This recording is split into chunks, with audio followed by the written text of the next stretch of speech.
Hey, this is Cameron. Ooh, and welcome to the reaction log. I wasn't gonna film video today, but I got in my YouTube recommendations today. Don't buy this guy's piano course. Scientology scam. Let me see if I can get a better. Oh, look at that. Somebody is spreading the good word of Stephen Ridley, and I am going to react to it. Hey everybody. This is a YouTuber with 1.85 thousand subs. That's very similar to my sub count. I'm gonna give him a subscribe. Raphael Comeu or something. I don't usually do this because I'm lazy, but I'm gonna post his YouTube video in my description just because, you know, why not? Yeah, this guy's a pianist, so he kind of knows what he's talking about. He's playing Brahms, he's playing Prokofiev. Oh, heck yeah, dude. He's playing Ravel, Shostakovich, Mozart, Liszt. Oh, this guy's legit. I don't even have to listen to him.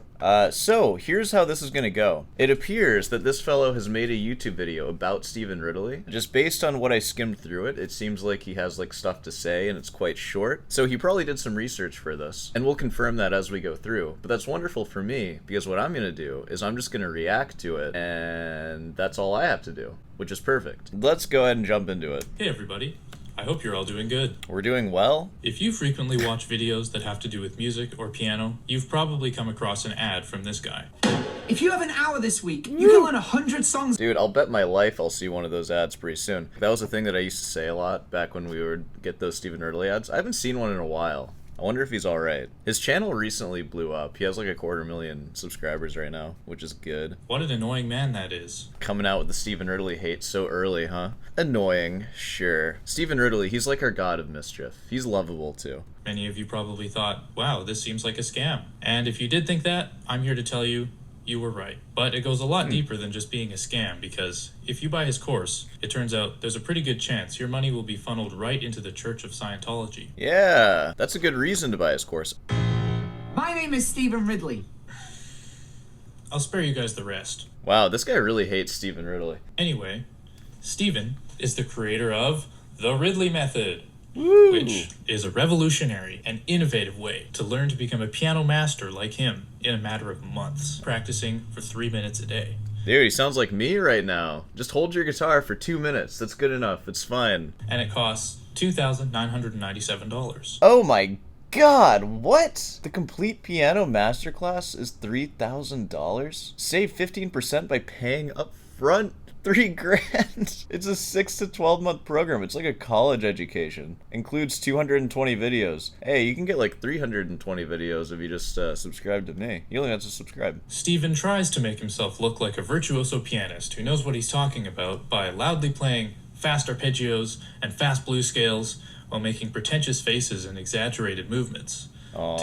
Dude, don't expose Stephen like this, man. After this, he's gonna have nothing. It may look like he is playing something complicated, but in reality, his playing is pretty mediocre. Of course, wow. There isn't anything wrong with playing this way, for most people, but when you're claiming you're a concert pianist and using this to sell a scam course, then it becomes a little dishonest. What actually makes the course a scam, I hear you ask? There are several big problems with the Ridley Method. The first is how he markets it. He makes traditional music education sound way harder and way more painful than it actually is, and then provides his course as an alternative. As someone who has extensive experience with traditional music education, I can say that none of what he says about it is true. His first claim is that it takes 15 years to learn piano the traditional way. I mean, what, to become like a master virtuoso? That's probably true. I think it was like one Chopin competition in the last few years where somebody who's been playing for like 3 years won it. That's just something that one of my pianist friends told me. That just sort of shows you how easy piano is, I suppose. I mean, 15 years to play like Rachmaninoff Concerto 3. I would say that's reasonable. I mean, you know, maybe that's not what we're talking about. And it's 15 years. Which is, it's ridiculous. It's totally possible to get to a level where you sound pretty decent in about a year with normal piano lessons, and in 5 years, you'll be pretty advanced. If you want to become a master of the instrument, well then, thinking about it in terms of years isn't really the right mindset anyway. At that point, it's more of a lifetime commitment. His second claim is that you'll have to practice for 4 hours a day with traditional music education. You should practice for 4 hours a day with traditional education. 4 hours of practice every day. Now, good. Yeah, what's wrong with that? That's the weird thing with Stephen Ridley's method, too. It's for pianists who hate playing piano. Practice 2 minutes a day. It's like, what do you mean? Like, that's all? That's all I get to practice? That sucks. I don't want to practice for 2 minutes a day. And that's precisely why I tell people to just pick up the guitar. I've been, like, made fun of in the comments before. Oh, like, pick up the guitar for 2 minutes a day. Like, that'll do something for you. It will actually do something for you. Because it'll put you in the habit of continuously practicing and, like, not taking days off from practice. Even if you're just holding the guitar. Try playing guitar for 2 minutes. It's like eating one potato chip. Like, good luck. You're gonna have two. You're gonna keep eating them. You know, especially if your guitar practice or whatever piano practice, like, engaging in some way. 2 minutes is just long enough to sort of get your gears turning, and then you don't want to stop after that. That's why I say to do that. Just, like, practice any amount of time, because you'll probably just keep practicing anyways. You don't want to stare down the barrel of, like, a 2-hour practice session and think that I have to practice for 2 hours. 2 hours should just sort of go by, and it's like, oh wow, 2 hours went by. I need to, like, do something else now. So that's what I mean by that. I think I'm pretty good at piano. To be fair, I don't think Stephen Ridley wants to do that. How many girls do you get doing that? That's all that Stephen Ridley's about, getting chicks. I have never practiced for 4 hours a day in my life, ever. Really? Piano, dude, I feel like you can practice piano like 8 hours a day because it's so easy on your back. Like, you just kind of sit in a chair and just sort of do that, right? Guitar is sort of in the middle of that, where you can practice like 4 hours a day and it's pretty comfortable. Now, the instruments where it gets really bad are like the ones where you're holding it out, like trumpet. Really bad one is flute. Oh my god. Like, I've dabbled in flute just because I've like... I've dated flute players before. Ooh, what can I say? And I'll, like, play their flute, and that's not a euphemism for anything. And after, like, 20 minutes of playing that thing, my back is killing me. Same thing with choir. I was in a choir, and having to hold your music in front of you while singing in concert. Oh my god, that kind of stuff. You can't do that for long. You haven't practiced 4 hours a day? Playing lists, bro? I don't believe that. Come on. You must have practiced for 4 hours a day at some point in your life. His third claim is that music is taught in Latin. It's still taught in Latin, which no one understands. Wait, what, are you gonna learn definitions of words that you don't already know? What are you, freaking nerd? No, dude. We're trying to get chicks playing piano. I'm on Stephen Ridley's side still. Not sure where he's getting this from, but I have never been taught anything in Latin. Yeah, it's in Italian, isn't it?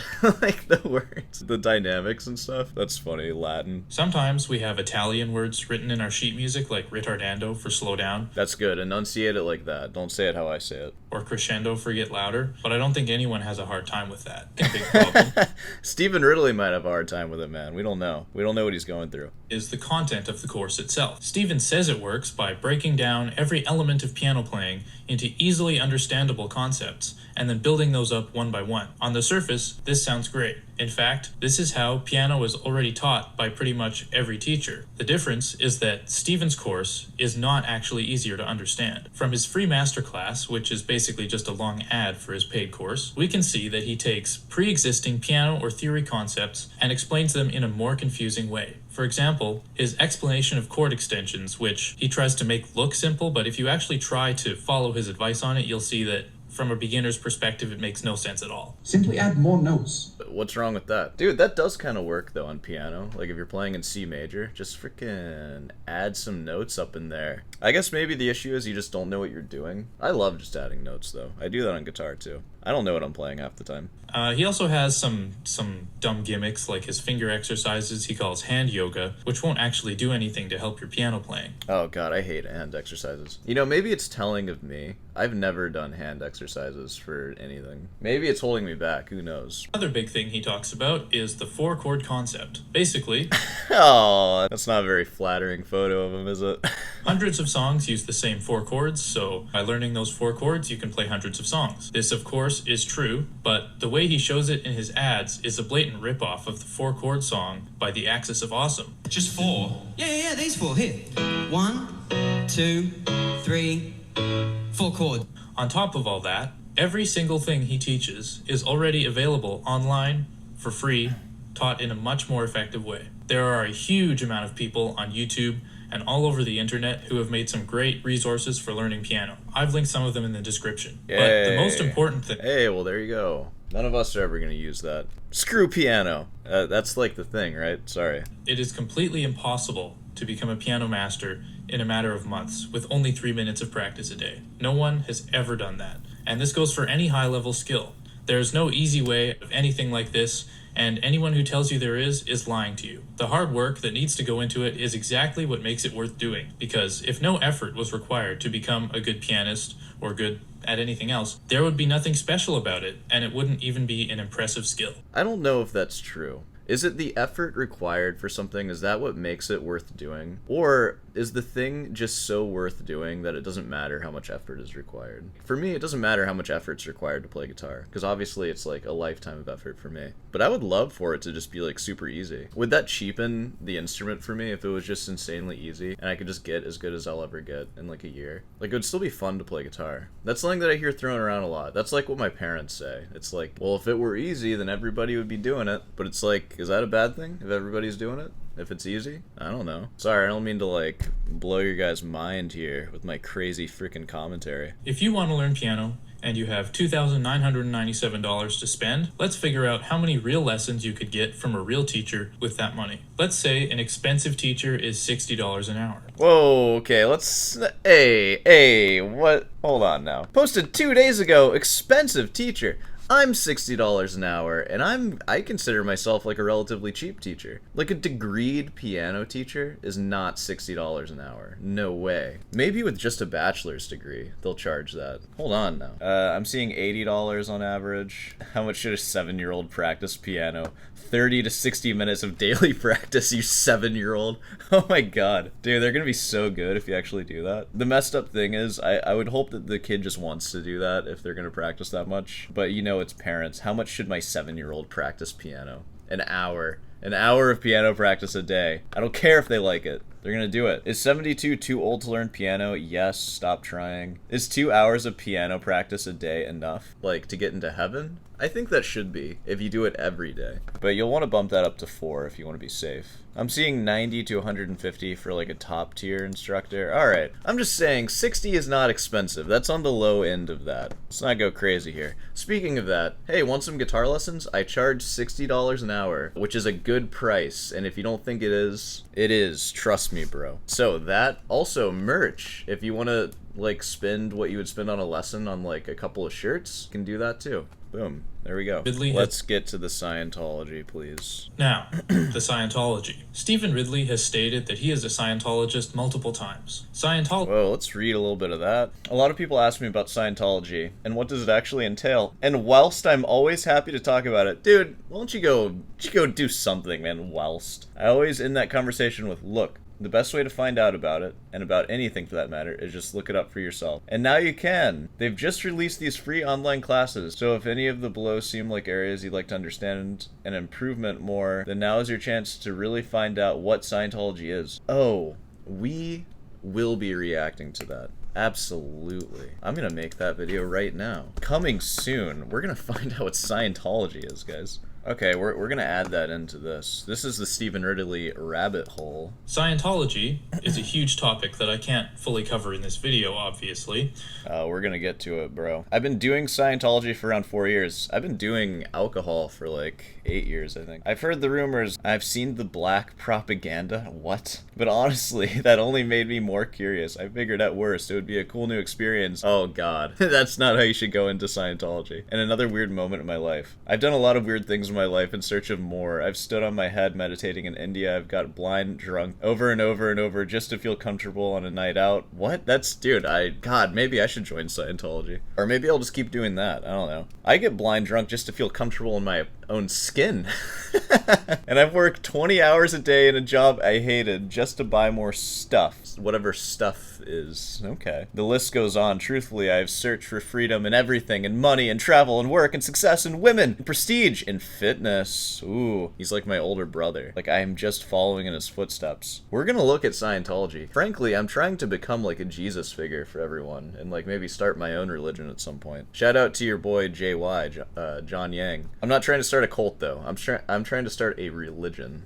There's a difference. Nothing could ever bring any real permanent change. At 24, I'd done almost everything that pop culture tells you should make you happy. I'd make a stack of money. I'd had businesses. I had straight A grades. I'd had impressive jobs. I'd have a lot of sex. I bought a lot of crap. I'd travel the world. That's freaking epic, bro. This is what leads you to Scientology, I think. Doing all this stuff. If you ever feel bad about not having this stuff, just know that, like, This could have been your fate. I'd traveled the world more than once. I'd followed my dreams. I was running out of antidotes. To the seeming emptiness of existence, there had to be more. There just had to be, because the mundanity of the adult world just felt suffocatingly boring. But suffocating and boring don't belong in the same sentence, not for Steven. I met so many extremely wealthy, powerful people and grew up quite modestly in the north, just in the north, that win or lose, none of it seemed to make anybody that happy. Everybody was just poddling along in quiet desperation, or worse yet, they lose the fire for more and resign themselves to the real world. I just couldn't stomach that. I couldn't do 40 years working just for money and call that a life. I wasn't really planning to go looking for religion in that answer. That seemed like the last place to look. You see, I've never really been religious. That's an understatement. Almost a decade ago, I actually won a prestigious debating championship, debating in favor of atheism. Whoa, dude! Wow! And have an extremely scientific approach to knowledge, which makes faith impossible for someone like me.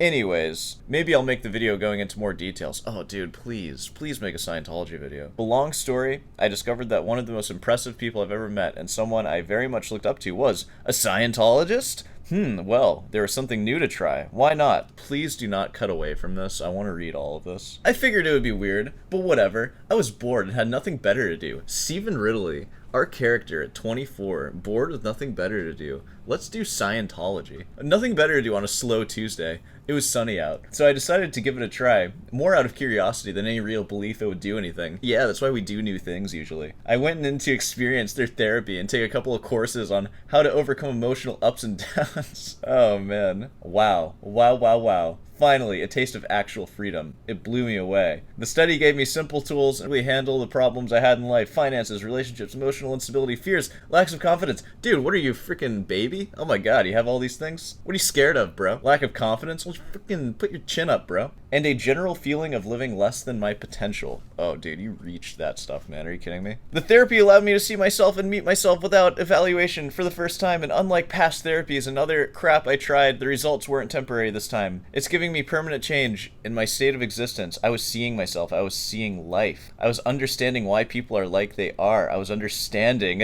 oh, dude. I was becoming a narcissist before my very eyes. It was crazy. I can't say anything. I have a YouTube channel. I have like a show just about me. As such, I was more able to take on bigger problems, starting businesses, finding my purpose. At least I'm honest about wanting to be a god. I'll tell you, I want to have my own religion. I want to be the god of it. Expanding my musicality and discovering myself spiritually. Ooh, that's dangerous territory, bro. Discovering yourself spiritually. I became more me. I became more me. I became more. I became more conscious, more intelligent. Oh god. Dude. Oh, this is dangerous here. I became kinder, richer, and broader. Extraordinarily life-changing. I've been scared to publicly write about this because I feared the social repercussions of being this open and honest. Telling someone I'm a Scientologist feels like telling them I'm a Jew in the early 1940s. Oh my god. Dude, it's just like that. It's actually worse, I think. That's insane that you made that comparison. And hoping they're not German. What? Oh my god. That is not what it's like to be a Scientologist. Dude, that is insane. So why am I writing this? Oh my god. If you ever compare yourself to being a Jewish person in 1940s Germany, I don't think whatever you have is as bad. Why am I writing this? Why risk the public ridicule? And on Facebook, of all places. Facebook was made for stuff like this. What are you talking about? The #1 place to get trolled and destroyed. If Julian Bream saw this, man. Well, I've come to a place where I genuinely don't need to be liked and admired in order to feel like enough. I doubt that. I have my own sense of personality, integrity, and I have now seen sufficient evidence for myself of the overwhelming effectiveness of this technology, such that it doesn't really bother me too much what people think. Thus, I risk social suicide, and this is not life and death, dude. This is so crazy. And write this for 2 reasons. Quietly, I've been on a very, very personal journey and now handled myself such that I don't really have the problem that everyone knows that I'm normal. I have spiritual peace, and though that's great for me, I walked around the world, it's suddenly more clear than ever that everyone else is lacking that. I travel the world and I see so many sad people, so many people who don't love their lives, and who are really not happy beneath the social veneer. I feel like a doctor walking through a street of gunshot victims, slowly bleeding. No, I know how to treat these simple wounds that are killing them, and I do nothing, I say nothing, purely... Oh my god, dude, this really is a religion, jeez. This is exactly what it feels like when you go to church. It's like you have to help everybody, and if you don't, I say nothing purely so I won't be embarrassed. Insane that gunshot victims might think I'm a bit weird. Oh my god. Everything is life and death to this guy. That's no longer okay with my conscience, because contrary to what popular media is so eager to shove down your throat, there really are answers. 55 million years ago. Whoa. Hold on. It really is possible to achieve those spiritual goals set in Buddhism and Hinduism and many other isms in a way that's scientificism, in a way that requires no faith, no mysticism, no rituals. Oh, well, we don't like that ism. Just the practical application of simple principlisms, and any area of life that you wish to handle. You can change, you can be free, you can help others do the same. You probably have never met a Scientologist, and I guess you could go the rest of your life without knowingly meeting one, as most people who do keep it to themselves. Yeah, dude, I'm sure. So I figured if I was public with it, it would give my friends on here a rare chance to ask me anything they want, and I'll answer it, probably in a personal message, to avoid the post becoming the usual World War III that occurs anytime that anybody dares to express an opinion on here. Dude, you are deep into social media. It's not World War III. It's not life or death, bro. It's fine. If you want to know more, hit the link below. I really do love you, and I really do want the best for you, and I know what's best for you and for mankind, and I am God. Steven.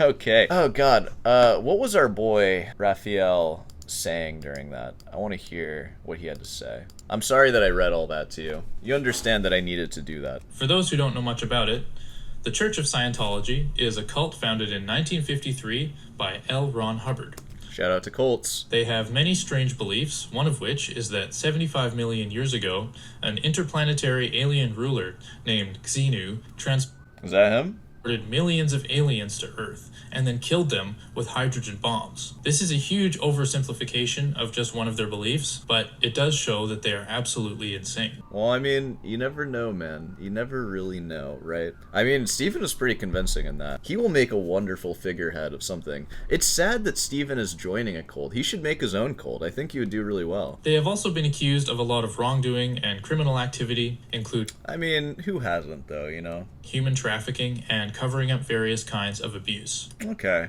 Well, Scientology members have to pay huge amounts of money to the church in order to get the required training to advance up the levels, so it is very likely Stephen Ridley is giving money to this terrible organization. So if his course being a scam wasn't bad enough, a good amount of the money people are paying for it is most likely going towards supporting the Church of Scientology. we kind of figured that too, I guess. Pretty much just made this video because I was really sick of his scam ads and figured someone should say something about it.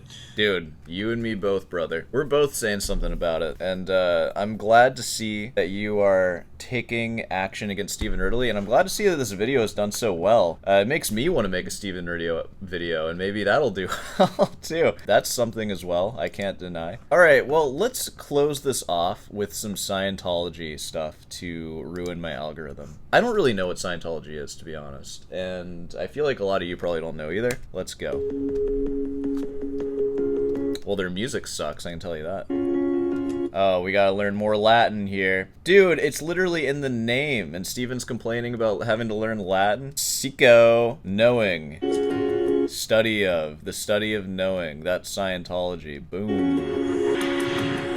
It's knowing yourself. Family, friends, my god!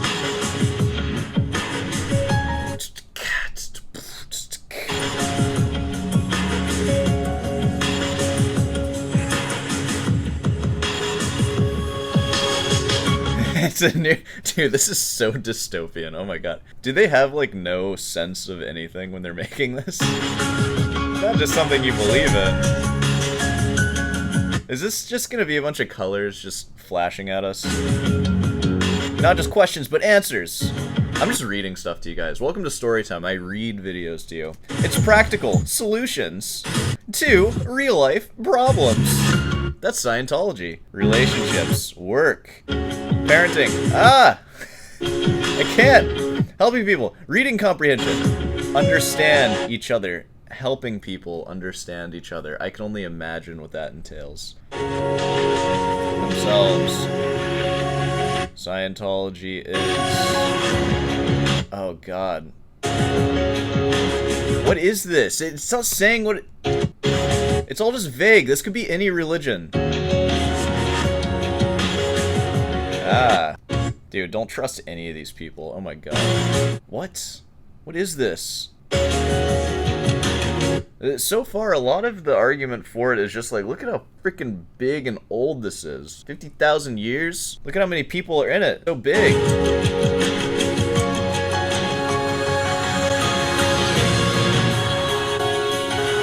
Oh my god. Do I have like a nearby Church of Scientology where I live? Let me look it up. I might go to one. I'll film a vlog. Do you think they'll just let me in? Okay, the closest one is 80 miles away from me. Maybe. We'll see. Maybe I'll go to that if there's enough demand. Post a comment for the go to church button.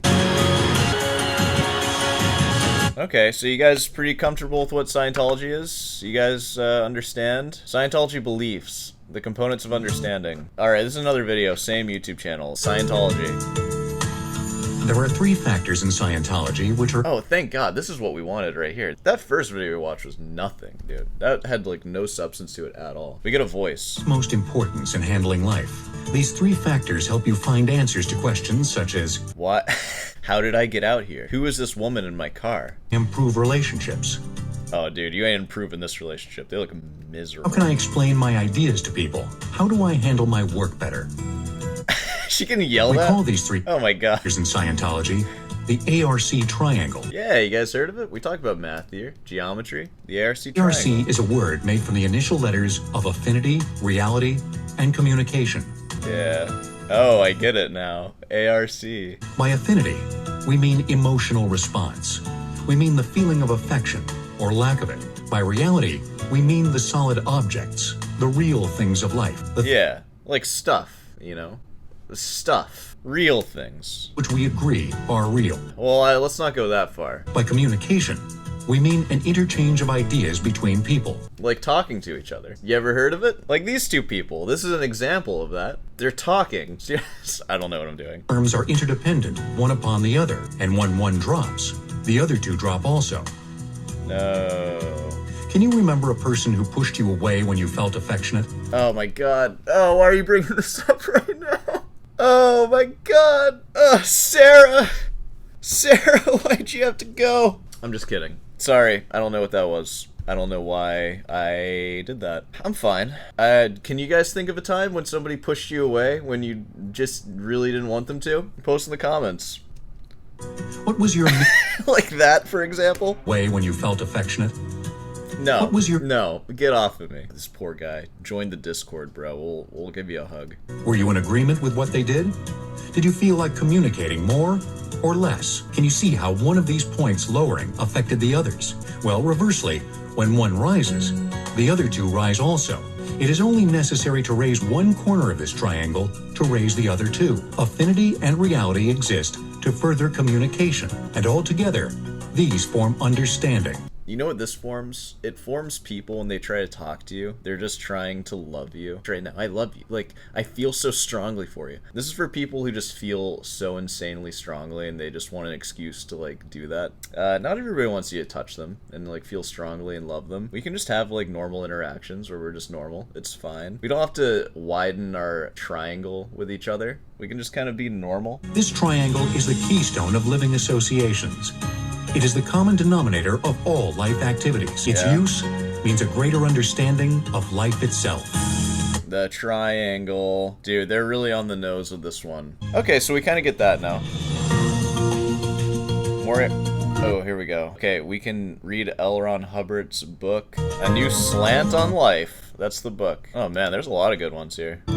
Wow, these videos were posted 16 years ago. You were trying to achieve the highest level. You know what? Here's what we're gonna do. This video's been going on long enough. That was our introduction into Scientology. We are going to save this video for later, and I'm going to have a whole Scientology episode where we're just gonna watch Scientology videos. Expect that. That's coming up. So, if you made it this far, be sure to subscribe, leave a like. Hey, you know, Stephen Ridley, feel free to reach out. I'll invite you on the show. Shoot me an email. Don't hire assassins to kill me from Scientology. I would appreciate that. Guitar lessons at reasonable prices. Be sure to buy them. Buy some shirts at less reasonable prices, but they're, you know, they're just YouTube merch. What do you want? It supports the channel. What else we got? leave a comment. If you got a comment, just say whatever you want, I guess. I don't care. Well, that pretty much covers it. So, I'll see you in the next one, which the next one's going to be a practice log. But at some point, we're going to have a full Scientology video where we're just going to learn about Scientology. It's going to be epic. I'll see you there.